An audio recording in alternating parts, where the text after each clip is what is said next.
మిలియన్ల వ్యూస్ తెచ్చుకున్నటువంటి చెల్లె రేలారే గంగ వచ్చింది మన సభకి. ఇవాళ గద్దరన్న పాటల్ని వినిపించడానికి మన ముందుకు వచ్చింది. గట్టిగా చప్పట్లతోటి రేలారే గంగని వేదిక మీదకి ఆహ్వానిస్తాం మిత్రులారా. తిరుగుతుంది, గట్టిగా సపర్లు కూడా రానే సినిమా హీరోలకే కొడతారు, కొట్టు సపర్లు ఒకసారి. చెల్లెను తన మాటను వినవలసిందిగా కోరుతున్నాం. తెల్లాపూర్లో ఈరోజు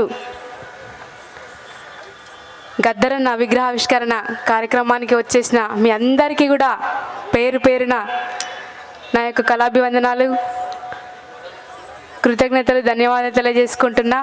ఇక్కడికి చాలామంది పెద్ద పెద్ద వాళ్ళు వచ్చిర్రు. మా గాదయ్య సార్, పసునూరు రవీందర్ అన్న, అందరికీ కూడా చాలామంది పెద్దలు, గౌరవనీయులు, ఉద్యమకారులు కానీ చాలామంది రావడం జరిగింది ఇక్కడికి. అందరికీ కూడా నా తరపున నేను శిరస్సు వంచి మళ్ళొకసారి కళాభివందనాలు తెలియజేసుకుంటున్నా. వేదిక మీద ఉన్న నాతోటి కళాకారులందరికీ, మాపల్ల శంకర్ అన్నకి, తమ్ముడు స్పర్జన్ రాజు, మిగతా ఆర్కెస్ట్రా బృందానికి అందరికీ కూడా ధన్యవాదాలు, కృతజ్ఞతలు తెలియజేసుకుంటూ, నాకైతే ఈ వేదిక మీద నిలబడ్డ నాకైతే ఒకటి అనిపించింది. అక్కడి నుంచి రాగానే గద్దరన్న విగ్రహావిష్కరణతో పాటు ఒక పండగకి తల్లిగారింటికి ఆడబిడ్డ వస్తే ఎంత ఆనందంగా ఉందో నాకు ఈరోజు ఇక్కడ మిమ్మల్ని అందరినీ చూస్తే అట్లా అనిపిస్తుంది. నేను ఇక్కడికి రావడం, ఈ కార్యక్రమంలో పాల్పంచుకోవడం కూడా చాలా ఆనందంగా ఉంది. జోహార్ గద్దరన్న, జోహార్ జోహార్. అందరు ఎత్తాలి, ఇక్కడ అందరు ఎత్తాలి. ఒకసారి కెమెరాలు అటు తిరుగుతాయి, అందరూ చేతులు ఎత్తాలి. జోహార్ గద్దరన్న, జోహార్ జోహార్, జోహార్ గద్దరన్న, జోహార్ జోహార్. కొనసాగిద్దాం గద్దరన్న ఆశయాలను, కొనసాగిద్దాం కొనసాగిద్దాం. Thank you. ఇందాక రవీందర్ అన్న చెప్పినట్టు నా పాట గద్దరన్నకి చాలా ఇష్టం. ఎప్పుడు ఏ వేదిక మీద ఎన్ని పాటలు పాడినా కానీ ఎక్కువ అడిగి పాడించుకుంటుండే. పుట్ట మీద పాలపిట్ట, ఒకసారి ఆ పాట పాడుకున్న తర్వాత నేను గద్దరన్న మీద పాట కూడా పాడడం జరుగుతుంది. ఒకసారి ఆ పాట పాడుకుందాం. అందరు ఒకసారి గట్టిగా చప్పట్లు కొడితే పాడతా నేను. Thank you. పుట్ట మీద పాలపిట్ట జాజిమ గులాలి,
థ్యాంక్ యూ